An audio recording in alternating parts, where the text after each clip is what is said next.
Welcome to our next voyage on T-10, the show with 10-minute takes on the future of education and healthcare. I'm your host, Tim Fitzpatrick. On today's voyage, you'll hear from Dr. Raihan Faroqui, the head of medical affairs at Guaranteed, a company that aims to address an area that concerns us all, yet modern medicine often neglects, and that is death. You may have seen Guaranteed's recent coverage in Axios or MedCity News. They just came out of stealth with a $7 million seed raise to blend at-home treatment with cutting-edge technology. Their company tagline is, "We should probably talk about death." One thing that stands out to me is, and you'll hear in a few minutes, is how deeply Raihan and his team care about the problem that they're solving. Their lived experiences really shine through into their work, and I encourage you to connect with Raihan and to follow along as the team makes difficult moments easier for countless families in the coming years. We are ready to go. Please enjoy my conversation with Dr. Raihan Faroqui, Head of Medical Affairs at Guaranteed. All right, Raihan, welcome to the show. So good to have you on. I want to jump right into it and ask you, why is it so important to modernize the end-of-life care experience? Tim, thanks so much for having me on. When we look at what people want for their end of life, we find that 75% of people want to age and die at home, but only 25% of people are able to. So that gap is what we are trying to solve and really honor the wishes of people, their families, and their loved ones by enabling kind of comprehensive care at the end of life. And I love this. And just having obviously a huge supporter of your mission and having connected with you and your team in the past, I know one thing that surprised me and that I love about how you think about this space and what you're trying to build is that it is not just a single period point in time. And I know so many people, myself and my family and others impacted by this phase of life, think about it in that way. So I'd love to have you kind of dig deeper on how you think about the process and where it starts and obviously where it continues, I guess to say. Yeah. We have a saying here, we should probably talk about death. But what we realize is that, we want people to die how they live. So it's really important to understand how people live. And that can happen much earlier than when folks traditionally start to think about death. It can happen when you're younger, it can happen when you're middle age. And really, it's the comprehensive experience of your life, the types of people you want by you, the hobbies and the passions that you want to do, the type of care in terms of who is seeing you, how they're speaking to you. So we think a lot of that needs to be done much earlier than it's traditionally done in our system, which is you have maybe a couple of months left. Families and loved ones are scrambling to get things in preparation. And, we're hoping to kind of reframe, when that advanced care planning, when your hospice service benefits, all of that can be kind of planned much more upstream. Yeah, such a great idea. Obviously, would have been tremendously valuable in our circumstances, in my own personal circumstances. The whole idea of starting the conversation earlier and actually helping with what that conversation should sound like. And I know one thing that resonated with that I've heard you talk about and your team is how to frame those questions around what does a good day look like, and then really building that into how this all pans out. I'd love to have you talk through also what does that support and conversation structure look like for the extended family? I know you talk frequently about bringing in more support around the entire process. Yeah. What are some of those aspects that the team is kind of focused on and building? We're planning on doing a family admission, which is a novel concept in healthcare. So we are treating and caring for the patient. We are also treating and caring for the family. Family does tremendous amounts of unpaid labor for aging and dying people. So it's important for us to understand what the needs and the wants of family are. And typically there is something called respite care, in hospice. But what is upstream of respite care? What does people are busy, they take time away from work, from other family caregiving duties to care for their loved one at the end of their life. But what are your needs, and how do we service that? On the flip side, we also realize that family is the frontline provider as part of the care team. And how do we also enable family to practice at the top of their license? So that means training, upskilling, and understanding what family and caregiving support, looks like. So, we're really looking at family and caregiver on both sides of the patient, the traditional patient and like provider lens, if that makes sense. But having them be front and center.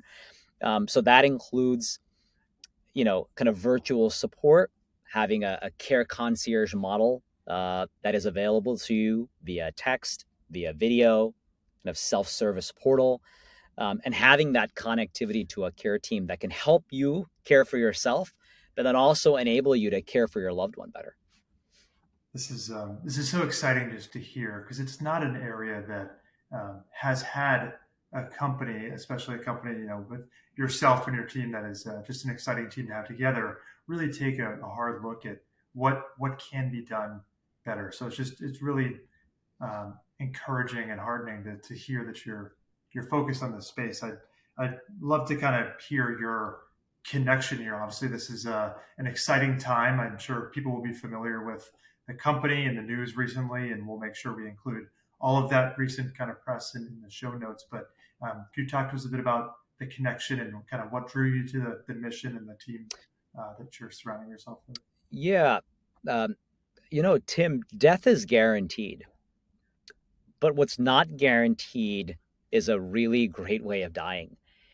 And I had really severe COVID in March of 2020. I come from a family of providers, physicians, therapists, nurses, my sisters, my cousins. And we believe my dad, who was a retired respiratory therapist, brought the virus home from the hospital before we had PPE. But I was the first one to get really sick.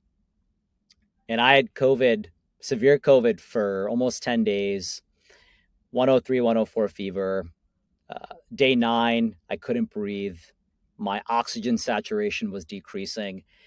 And I was admitted into the hospital. And I thought, I might die today. I looked at my mortality in the face for the first time in my life. And it was deeply uncomfortable. But at the same time, I had this awakening that I need to deal with some things in my life.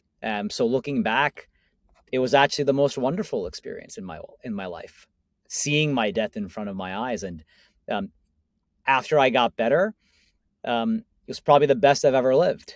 Right. So actually, thinking about your death enables you to live the best life that you possibly can. And you will hear that from folks who've had near death experiences or who've had a really serious illness or a condition and recover. But at the same time, I also ended up giving COVID to my grandma who lived at home with us. She is on dialysis. She does not speak English that well, has a host of health inequities, and she got severe COVID. She was in the hospital for 6 weeks. She was on the ventilator for 10 days, and miraculously, she survived. Um, so I thought about her death all the time. And we were not prepared for a good death. It would have been a terrible death because of the pandemic and being remote and not being in the hospital.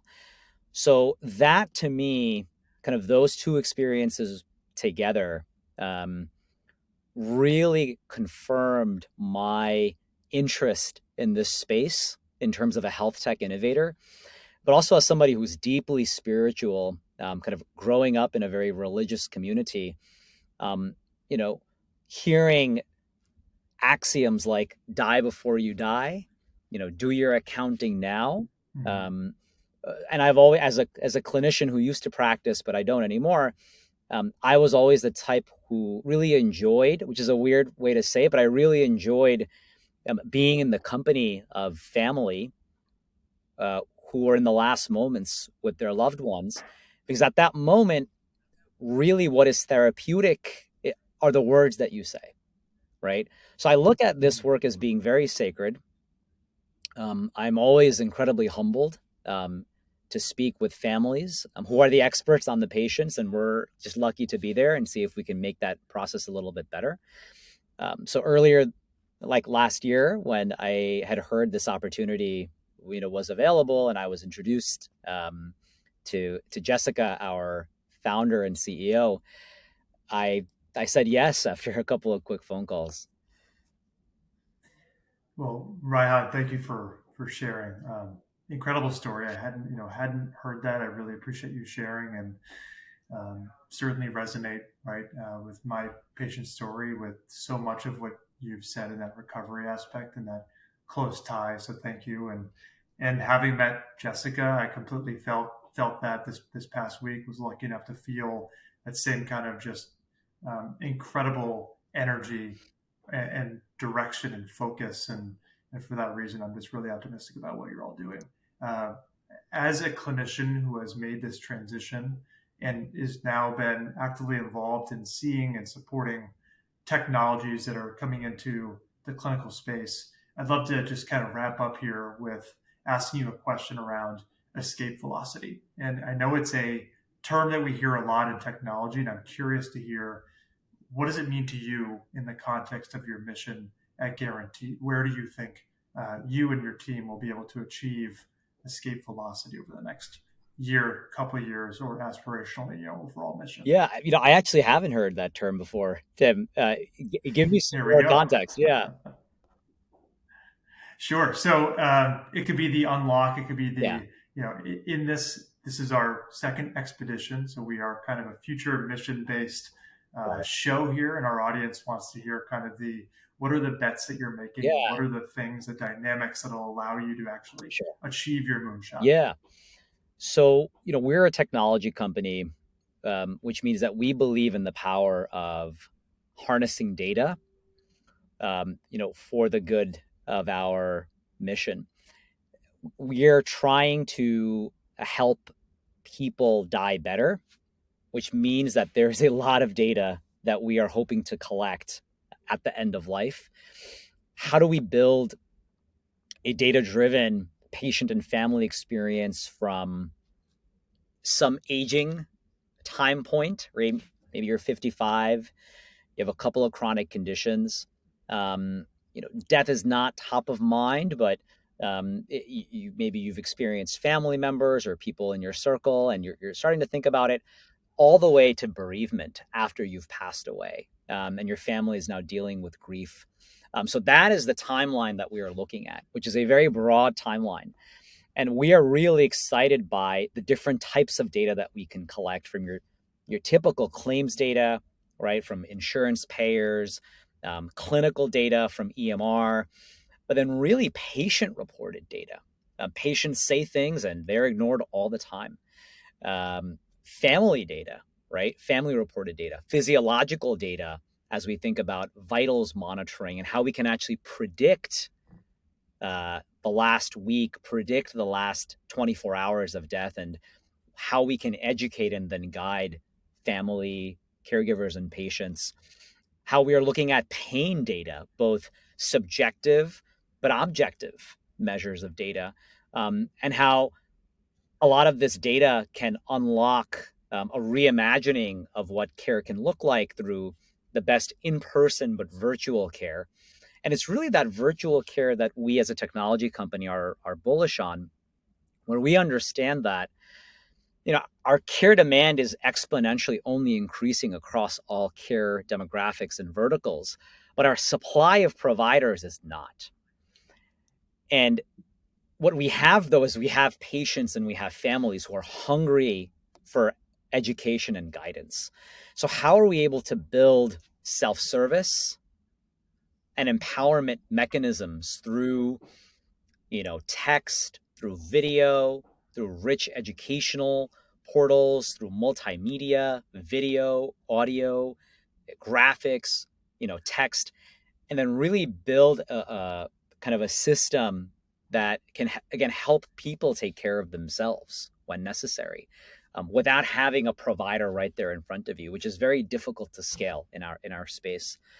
And do this in a way that is culturally competent, where we have providers and builders who are diverse.